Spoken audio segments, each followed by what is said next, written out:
Alright everybody, it's time to have a conversation with the people of Alabama. Despite the hardships that the Latino community is facing in the state of Alabama, the Latino population continues to grow at a very fast rate. See, I get a lot of hate on the internet from Alabama, but when I go to Alabama, and I go to Alabama often, I'm planning a trip to Alabama soon. Not to Montgomery, but just to Alabama in general. News reports are coming out that Latino communities in Alabama are growing. And despite the fact that the banjo in Alabama continues to intensify its folkloric message, it can't stop the wave of people from moving there. If there's one person on this earth more backwards and hard-headed than somebody from Alabama, it's somebody who is freshly arriving to the United States. That hunger and desire to start a new life in this country is something that is very difficult to oppress. Me, in my case, I left Alabama as a Hispanic because I realized I wasn't wanted there, and I have so much to live for in the United States. I'm a U.S. citizen. I live in the beautiful state of Florida, and I enjoy life and a lot of great things, so there's no reason for me to put myself in a situation that is uncomfortable. But for the people coming to the United States from Brazil, Nicaragua, Venezuela, and Cuba, they got nothing to lose. And despite the fact that the challenges the people of Alabama are laying out before these people, and they're well aware of the challenges of Alabama, it used to be a secret what was going on in Alabama. It is no longer a secret. Everybody knows what's going on in Alabama. But what they're leaving behind in Cuba, Venezuela, and Brazil, in Haiti as well, because Haitians are Latinos, is much worse than the challenges they're going to face when they enter sweet home Alabama. Did you know that Leonard Skinner is actually not from Alabama? It's from Florida. If you don't believe me, look it up. When Alabama instituted House Bill 56, HB 56, was intended to demoralize not only the Hispanics that were here illegally, but the ones that are here legally as well. It was an unconstitutional law that the state of Alabama implemented to ensure that they could demoralize anybody that moved to the state that wasn't a native Alabamian. Alabama's natural growth rate has been stunned because more people are passing away in Alabama than are being born there. Therefore, the growth of the population in Alabama means these people are coming from somewhere else, and a large portion of them are coming from Central and South America. And despite the fact that they are completely aware of the discrimination they're going to face, they're not afraid of the challenges, and they're moving to Alabama, starting businesses, restaurants, food trucks, and even larger establishments like event centers to try to not only be in Alabama, but also promote their Hispanic culture.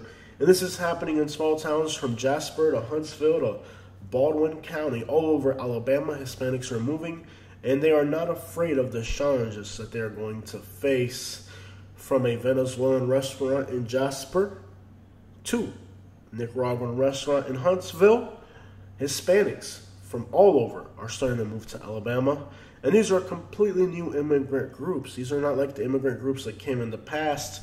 This is a whole new generation of immigration growth that's happening in the United States, despite the fact that the climate in the United States is not favorable for entering the United States illegally.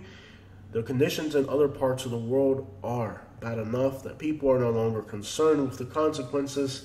They have no other options. And one of the states that they're looking at for affordability and opportunity for growth is the state of Alabama. And while they were able for many years to hold off Cubans and Mexicans and other types of Latinos that tried to enter and integrate into this part of the state with laws like HB 56, these laws are going to have very little effect on the new wave of immigrants that are coming, that are, one, more hungry and more willing to tolerate these situations because they're coming from places that are way worse, and two, they have a lot of capital. Venezuela is an oil-rich country, just like the Arab countries, and the net worth of these people is very considerable. They purchased just about everything they could in Miami. The entire suburb of Doral was purchased by Venezuelans, driving up rents to ridiculous levels never seen before in Florida, with their Venezuelan oil money. I uploaded a video to YouTube explaining in Spanish why Latinos should not move to Alabama, letting them know of the dangers of entering the state. At this point, this video has about 300,000 views. That's more views than there are Hispanics in Alabama. With a population of over 200,000 Hispanics in Alabama, you can assume that just about every Hispanic person in Alabama saw that video, or that 300,000 Latinos in other parts of the world are interested in Alabama and thus clicked on that video. Many of them said that they feel that they're stronger than me and that they take it as a challenge. If you failed in Alabama as a Latino, well, I'm going to go there and be successful to prove you wrong. So, hey, I'm glad you took on that challenge. And really, there are going to be Latinos that are going to be willing to risk it all. Thankfully, I'm a U.S. citizen. I have a lot going on in the state of Florida. I don't need to risk myself in Alabama. But some of these Hispanics coming from other parts of the world, even from my part of the world, Cuba, could care less. They're going to risk it because they're determined to make it in this country. So with a stronger will than anybody else before them, and with a lot more capital than any of the other immigrants groups that have entered this country in the past, they're coming to America to try to make something out of it. And a lot of them are choosing the state of Alabama, well aware of the dangers that precede those Hispanics that were there before them.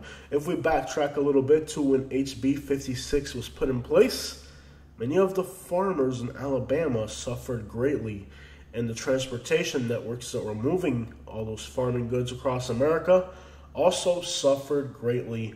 The cotton went unpicked, and the tomatoes and other vegetables like watermelon, well, they rotted in the fields, because despite the fact that Alabamians at that time were crying that there weren't enough jobs in the state of Alabama and that the Hispanics were taking the good jobs of the Americans, not only did the Americans not sign up for the hard work in agriculture, but the businesses and homes that those Latinos inhabited entered vacancy. And to this day, we can see signs in Alabama of people who have left the state, businesses and homes who are never going to be inhabited again, abandoned forever. So the people of Alabama, we're not going to take your Section 8. We're not going to take your food stamps. We're going to take those jobs that your state needs desperately that nobody to this day has wanted to fill. Most states like Florida simply look the other way because we have laws, like the laws pertaining to agriculture here in Florida, where we understand that U.S. citizens are just not going to do these jobs, and the people that are going to do these jobs are most likely going to have to be undocumented, because at the end of the day, when you are documented, you're not going to end up working agriculture. Crossing the border out of Alabama into Georgia, you find towns where agriculture is still thriving. When you enter places like Arkansas, farming, animals, all that is still thriving in Arkansas, because in some regions of the state, they've welcomed people to join their society, and they have helped make the state a more attractive place. Unfortunately, Alabama continues to hold on to their views, despite the fact that they know it's harming their state.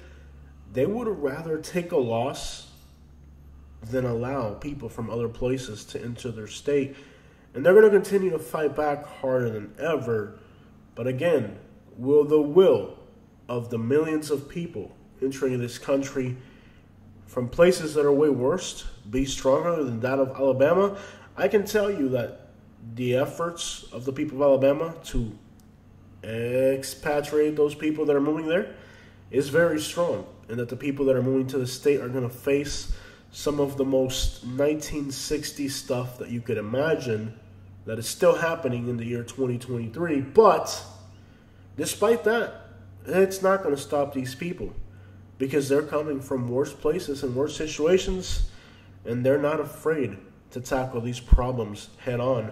I started a Facebook group called Latinos in Alabama, and that group was a very slow-growing group, but now we're taking on 50 to 100 people a day.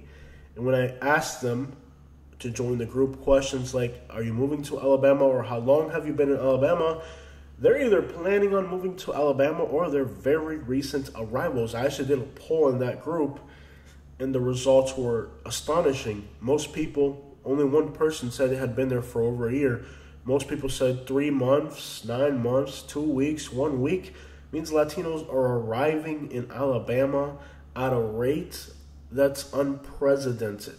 Alabama was, after all, on track to becoming one of the most Hispanic states in the country, but they did regulations and House bills to prevent this from happening. Extreme measures were taken by the state of Alabama to prevent this from happening. They were able to stop the flow of Hispanics to the state back then. However, it doesn't look like there's a clear solution right now to stopping the flow of people, which means they're arriving in Alabama and they're starting their lives there. There's a lot of reasons why the Latino population has been encroaching on the state of Alabama. For one, the weather. 2, the affordability. And 3, the opportunities that the landscape provides for farming and agriculture. And the fact that the people of Alabama just aren't taking advantage of all these opportunities to make their state better, but the Latinos are. And even some of the industries that were originally in Alabama, like cotton, are now moving into other states like Texas and New Mexico, where it's just naturally doesn't grow as good as Alabama. So Latinos have had their eyes on Alabama for a while. And the fact that I failed and I had to leave Alabama, instead of discouraging people from wanting to end up in this state, has almost been like a challenge to people, especially the fact that I'm Cuban. A lot of people from other nationalities, when they saw my video, it was almost like a challenge to them. Like, oh, you failed. Well, guess what? We're not going to fail. And I don't think they really understand the level of challenges they're going to face. But the stubbornness of these people is definitely admirable. And the fact that they almost want to move to Alabama just to prove that they can do it, they want a challenge, is what's crazy. And if you look at my video that got that many views, which is incredible, telling people not to move to Alabama, a lot of people said, you know what, I'm going to go to Alabama because I want that challenge. If you say it's difficult and it can't be accomplished, well, it was almost like a challenge for people to say, okay, you failed, guess what? You know, just to go against the current of what I said, they feel like they can accomplish this. So I wish them the best. And even though they're not doing it out of, any type of respect for me, but they're doing it because they feel that my video was almost like a challenge of saying, well, you're Cuban and you failed. There are rivalries between Hispanic nations, and they feel that maybe their race of Hispanic is stronger and more resilient than mine, and that they won't fail. So if that's the way they look at it, and that's the way they took the message, I mean, the message was not to my message was don't move to Alabama, and to warn Hispanics of the dangers of moving to the state. But they took it as a challenge of saying, okay, if you think you can't do it, let me prove you wrong. And as housing continues to become more expensive in places like Florida, even now Texas and California, you're going to see a large number of Hispanics looking for those more affordable states, and they understand the challenges, They're illegal a lot of times, so they have nothing to lose regardless. So it will be interesting to see how these communities develop and the type of challenges that they're going to face. I think a lot of them are going to fail. And I hate to say it, but I do feel like a lot of them are going to fail because they don't realize that they're not going to have the community support that they think they're going to have, which is essential for economical development. And in fact, what they're getting is the complete contrary, which is regulations immediately being implemented to ensure their failure. And, policy does affect business in a lot of ways, and I feel like a lot of these people, despite their desire to be successful, are going to encounter situations where they're not going to be able to prosper. And it's really a matter of time before what happens in Northwest Arkansas happens in Alabama, which is that big companies with political affiliation are able to go in there and start one big community. And when that happens, they're not going to be able to stop it. Already, some of the agencies like Toyota, Mazda, FBI, and space agencies that have landed in Huntsville area have been able to already create a Latino community in the Huntsville area. Once that community gets established there, there's not really much you're going to do about that, regardless of your efforts. I mean, once a place like Huntsville is established, and it looks like it's starting to be, those communities are going to grow.